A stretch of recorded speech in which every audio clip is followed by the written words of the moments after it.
الحمد لله وحده والصلاة والسلام على من لا نبي بعده أما بعد فأعوذ بالله من الشيطان الرجيم بسم الله الرحمن الرحيم ما آتاكم الرسول فخذوه وما نهاكم عنه فانتهوا وقال النبي صلى الله عليه وسلم نهى رسول الله صلى الله عليه وسلم عن الخزف او كما قال رسول الله صلى الله عليه وسلم۔ قابل احترام بزرگوں، عزیزوں، دینی بھائیوں، اتباع سنت کی بات چل رہی ہے کہ نبی کریم صلی اللہ علیہ وسلم نے جن باتوں کے کرنے کا حکم فرمایا ہے اس کو پورا کرنا، اور جن باتوں سے روکا ہے، منع کیا ہے، اس سے اپنے آپ کو روک دینا، اس کا نام ہے اتباع سنت۔ اسی میں آپ کی میری دنیا میں آنے والی انسانیت کی قیامت تک کے لیے اللہ نے اسی میں کامیابی رکھی ہے، دنیا اور آخرت دونوں کی۔ جو اپنائے گا، اختیار کرے گا، اللہ تعالیٰ دنیا اور آخرت دونوں جگہ انہیں کامیاب کرے گا، یہ اللہ کا وعدہ ہے۔ ایمان والا اگر اپنائے گا، اختیار کرے گا تو اللہ دنیا اور آخرت دونوں جگہ نوازیں گے، دونوں جگہ انعامات اللہ کی طرف سے ہوں گے۔ کچھ اللہ کے بدقسمت بندے جن کو اللہ نے ایمان سے محروم رکھا، ایمان نہیں ملا، انہوں نے نبی کریم صلی اللہ علیہ وسلم کی تعلیمات کو اپنایا، اختیار کیا، تو اللہ نے دنیا میں اسے اس کا بدلہ دے دیا۔ چنانچہ صاحب معارف القرآن حضرت مولانا مفتی شفیع صاحب نور اللہ مرکزہ، جو حضرت مولانا شیخ الاسلام مولانا تقی عثمانی صاحب دامت برکاتہم العالیہ کے والد محترم میں ابا ہیں، ان سے کسی نے یوں پوچھا کہ ذرا یہ بتاؤ، یورپ کی دنیا میں بہت بڑی آبادی اور بہت بڑی تعداد اللہ کے نافرمانوں کی ہے، کرسچن ہیں، عیسائی ہیں، اور ان کی زندگیاں سراسر اللہ کے حکم اور نبی کریم صلی اللہ علیہ وسلم کے طریقے کے خلاف ہیں۔ اس کے باوجود بھی وہ عیش میں، آرام میں، فراوانی میں، مزے میں کیوں ہیں؟ چونکہ جب نافرمانی کی جائے گی تو پکڑائے گی، اللہ تعالیٰ گرفت کرے گا، آج نہیں تو کل اللہ پکڑے گا۔ اس کے باوجود وہ لوگ اتنے آرام میں کیوں ہیں؟ یہ سوال کیا تھا، تو بڑا بہترین جواب دیا تھا حضرت مفتی شفیع صاحب نور اللہ مرکزہ نے۔ معارف القرآن میں یہ جواب لکھا ہے، حضرت نے لکھا ہے کہ اللہ کی طرف سے ان کو ڈھیل کیوں ہے، راحت کے اور آرام کے اسباب اللہ نے ان کے لیے کیوں کھول رکھے ہیں؟ ان کا جواب حضرت نے یہ دیا کہ کرسچن اور عیسائی برادری نے اپنی زندگی میں نبی کریم صلی اللہ علیہ وسلم والے اخلاق اپنائے۔ کیا اخلاق؟ تو کہ آپ دیکھ لو، اگر ان ملکوں میں انسان تو انسان، اگر جانور بھی بیمار ہوتا ہے تو وہ رہ نہیں پاتے ہیں، فوراً جانور کو اٹھا کر اسپتال لے جائیں گے، اس کا علاج کریں گے، معالجہ کریں گے، اس کی ٹریٹمنٹ کریں گے، یہ برداشت نہیں کر سکتے، کیونکہ ایک جان پر کبھی مصیبت آتی ہے تو وہ اس کو برداشت نہیں کر سکتے، رہ نہیں سکتے۔ اور انسان، اللہ اکبر، انسان کا معاملہ تو ان کے یہاں اتنا ہے، آپ وہاں ٹریٹمنٹ کے لیے اگر چلے گئے، علاج کے لیے چلے گئے، تو آپ کو ایسا محسوس ہوگا کہ جیسے میں اپنے گھر میں کوئی میرا علاج کر رہا ہے۔ اتنا خیال، اتنا چیک اپ کرتے ہیں اور اتنا خیال کرتے ہیں۔ ابھی کورونا کے زمانے میں جن کے یہاں ہم لندن ہمارے جو میزبان ہوتے تھے، جب ہم جایا کرتے تھے، وہ بتاتے تھے کہ باقاعدہ ہمارے گھر فون آتا ان کا، اور یوں کہا جاتا کہ آپ گھر سے باہر نہ نکلیں، اپنی طبیعت کا خیال کریں، آپ کے کھانے کا کیا سامان کتنا ضرورت ہے، ہمارا بندہ گورنمنٹ کا آپ کے گھر سامان پہنچائے گا، اور بچے چھوٹے کتنے ہیں جن کو دودھ کی ضرورت ہے، اور وہاں ڈیلیوری کا یہ مسئلہ ہے کہ ڈیلیوری سے پہلے ان کے والدہ کا اور ہونے والے بچے کا خیال کیا جاتا ہے۔ گھر سے باہر چند مہینے تک عورت کو نکلنا ممنوع ہوتا ہے۔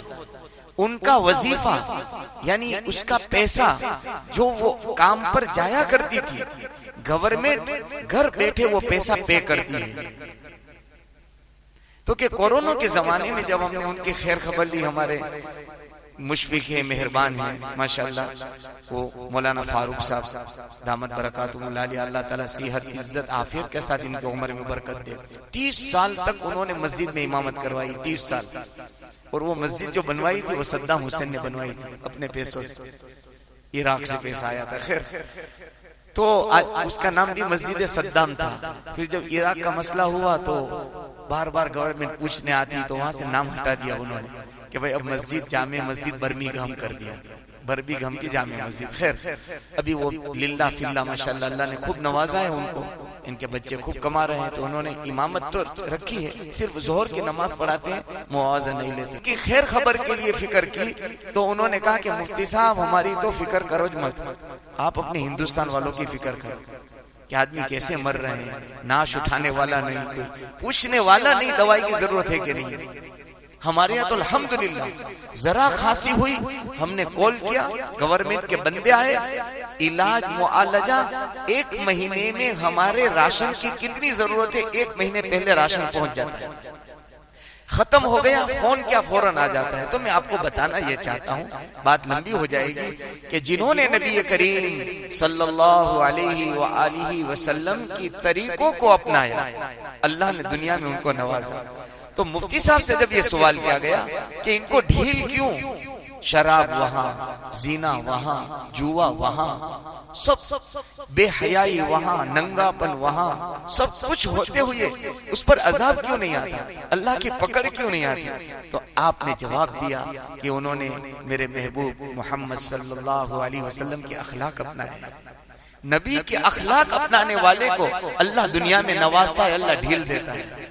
تو اگر ہم اور آپ نبی کے نام لیوا، نبی کا کلمہ پڑھنے والے، نبی کے امتی ہونے کا دم بھرنے والے اگر ان اخلاق کو اپنائیں گے تو اللہ مجھ کو اور آپ کو کتنا نوازے گا۔ اپنے دشمنوں کو اللہ دیتا ہے تو ہم تو اللہ کے دوست ہیں، اللہ کے چاہنے والے ہیں، نبی کے ماننے والے ہیں، اللہ خود نوازے گا۔ اس لیے آج یورپ کے اندر آپ دیکھو، ان کا جو پوری ان کی گورنمنٹ کا جو سسٹم ہے، جو نظام ہے، آپ اس کا نوٹس اگر لیں گے تو ہر نظام اور ہر آپ کو وہاں کا مینجمنٹ ایسا نظر آئے گا جیسے مدینہ شریف میں محمد صلی اللہ علیہ وسلم نے قائم کیا تھا، وہ سارا نظام آپ کو وہاں نظر آئے گا۔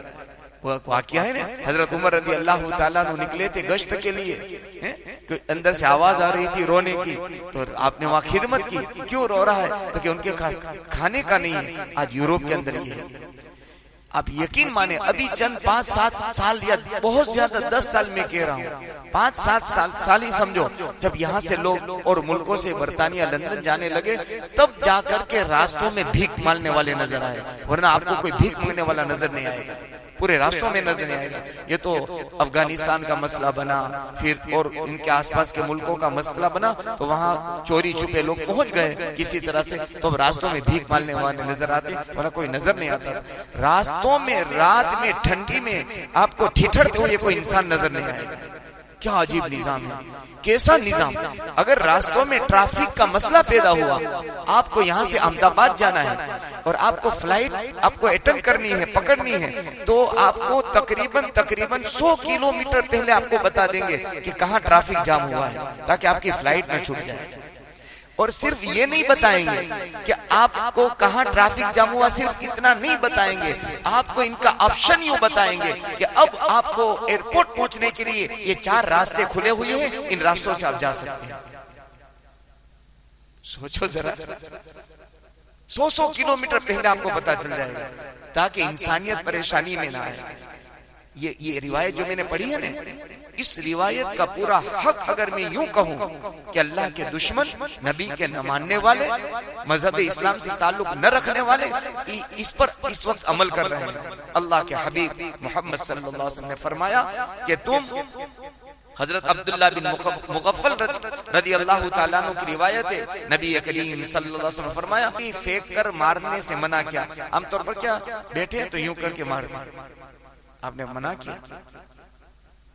اتنا جب منع کر دیا، اس سے جب تکلیف ہو سکتی ہے آدمی کو، انسانیت کو، مسلمان نہیں انسانیت کو، تو اب ہمارے ٹریفک کا نظام دیکھ لو، کیا ٹریفک کا نظام ہمارا بگڑا ہوا ہے.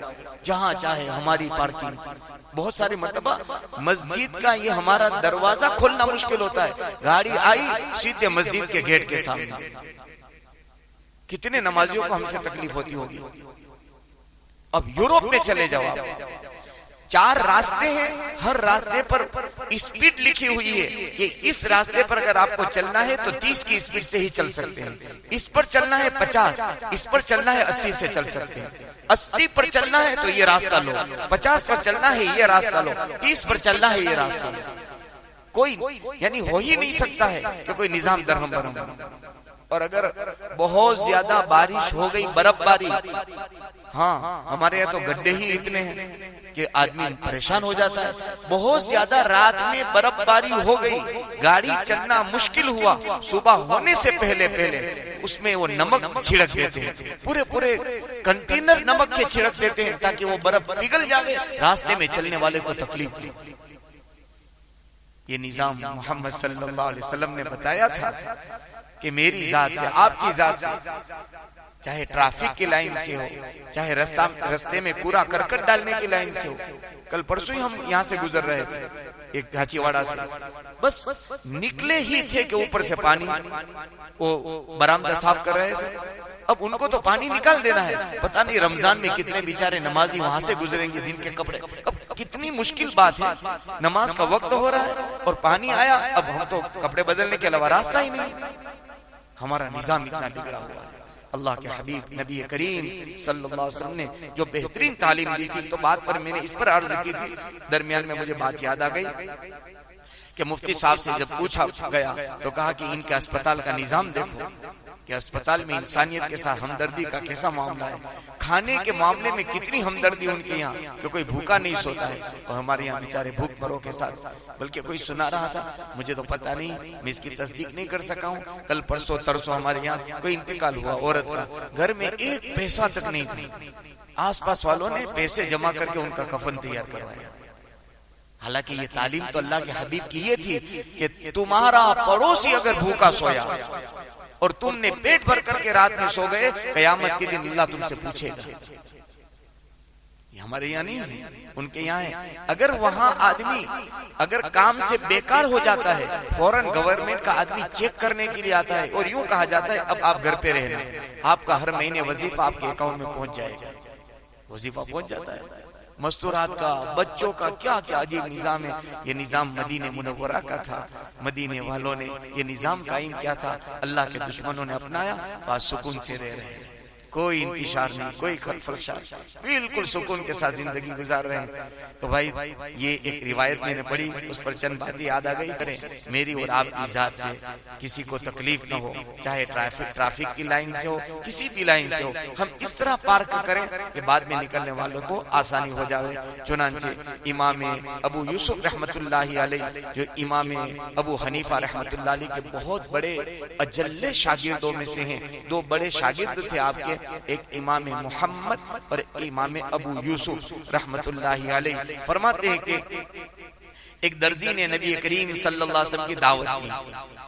امام ابو یوسف فرماتے ہیں کہ میں بھی ساتھ تھا، کھانے میں روٹی کے ساتھ گوشت کا سالن تھا اور اس کے اندر لوکی تھی جس کو کدو کہتے ہیں. کدو نبی کریم صلی اللہ علیہ وسلم کو بہت پسند تھی، بہت پسند تھی. تو اس موقع سے انہوں نے فرماتے ہیں کہ وہ کدو تلاش کرنے لگے. حضرت انس رضی اللہ تعالیٰ عنہ فرماتے ہیں میں اس میں سے ڈھونڈ کر آپ کے آگے بڑھاتا رہا اور اس کے بعد سے مجھے بھی کدو بہت مرغوب اور پسند ہو گئے. امام ابو یوسف فرماتے ہیں کہ ایک مجلس میں ہم بیٹھے تھے کہ ایک آدمی نے یوں کہہ دیا کہ مجھے کدو پسند نہیں ہے. تو آپ نے تلوار نکالی کہ ابھی تیری گردن جدا کر دیتا ہوں. کیوں؟ اس لیے کہ اللہ کے نبی کو جو پسند تھا وہ تجھے پسند نہیں ہے، تو اللہ کی زمین پر تجھے زندہ رہنے کا حق نہیں ہے. میرے نبی کی پسند میری پسند ہونی چاہیے. تو ہم زمین پر کیوں زندہ رہے؟ ہمیں تو ڈوب مرنے کی بات ہے، زمین میں دھس جانے کی بات ہے، ہم کیسے نبی کے نام لیوائیں؟ کیسے نبی کے عاشق ہیں؟ لہٰذا بھائیوں کو، دوستوں، بزرگوں، ہم کوشش کریں جتنے اخلاق ہم اپنائیں گے، دیکھو دنیا میں کچھ ملے گا نہ ملے گا اللہ جانتا ہے، اللہ کے علم میں ہے، اللہ ہماری حالات پر مصلحت اللہ رکھے ہوئے ہیں، لیکن اتنا ضرور یاد رکھنا کہ اللہ کے نبی کا طریقہ جو اپنائے گا اللہ اسے اپنا محبوب بنا لے گا، اللہ اسے محبت کرے گا، اور اللہ جس سے محبت کر لے اس کی دنیا آخرت دونوں بن جائے گی۔ اللہ سے دعا ہے اللہ تعالیٰ مجھ کو اور آپ کو اتباع سنت پر عمل کرمائے۔ ایک اللہ والے کا کہ بزرگوں کے حالات زندگی میں لکھا ہے کہ نماز کے موقع سے عشق اللہ کے نبی کی محبت کیسی تھی، تو بیٹھ کر نماز پڑھتے تھے۔ کیسے نماز پڑھتے تھے؟ نفل کیسے پڑھتے تھے؟ بیٹھ کر۔ اور حدیث شریف میں آتا ہے جو نماز کھڑے ہو کر پڑھو تو پورا ثواب، بیٹھ کر پڑھو تو 50% ہاف ہو جائے گا، 50% ثواب۔ تو ان سے پوچھا کہ آپ تو نیکی کے معاملے میں بہت زیادہ آگے بڑھنے والے ہیں، کھڑے ہو کر پڑھتے تو پورا ملتا۔ تو انہوں نے کہا کہ میرے نبی محمد صلی اللہ علیہ وسلم نے کبھی کبھی نفل نماز بیٹھ کر پڑھی ہے، میں آدھا ثواب لینا پسند کروں گا، نبی کا طریقہ چھوڑنا پسند نہیں کروں گا۔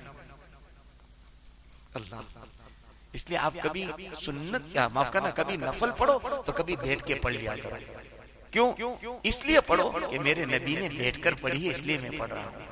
ایک مرتبہ میں نے یہ اتباع سنت میں ہی واقعہ سنایا تھا کہ کچھ گلے میں تکلیف ہوئی ایک اللہ والے کو، تو لونگ منگوایا، لونگ کے ذریعے سے آواز کھلتا ہے، گلا صاف ہوتا ہے، تو کوئی 2 لایا۔ کتنے لونگ لایا؟ 2۔ تو اپنے مرید سے یا شاگرد سے اس اللہ والے نے کہا ایک اور لے کر آ، یا تو 1 لاؤ یا 3 لاؤ، 1 لاؤ یا، اس لیے کہ اللہ کے نبی کو تاک ایک ہی سنکھیا بہت زیادہ پسند ہے۔ کبھی آپ کھجور 1 کھاتے تھے یا 3 کھاتے تھے، تو لونگ، اب طریقہ تو دیکھو، لونگ کھانے میں بھی نبی کا طریقہ اختیار کر لیا، کیسی محبتیں ہوگی۔ اللہ تعالی ہم کو یہ محبت نبی کریم صلی اللہ علیہ وسلم کے طریقوں سے نصیب فرما دے، موت سے اوپر جینا اور سنتوں کے ساتھ مرنا نصیب فرمائے۔ آمین۔ وآخر دعوانا ان الحمد للہ رب العالمین۔ سبحان اللہ وبحمدہ، سبحانک اللہم وبحمدک، نشہد ان لا الہ الا انت، نستغفرک ونتوب الیک۔ سبحان ربک رب العزۃ عما یصفون، وسلام علی المرسلین، والحمد للہ رب العالمین، برحمتک یا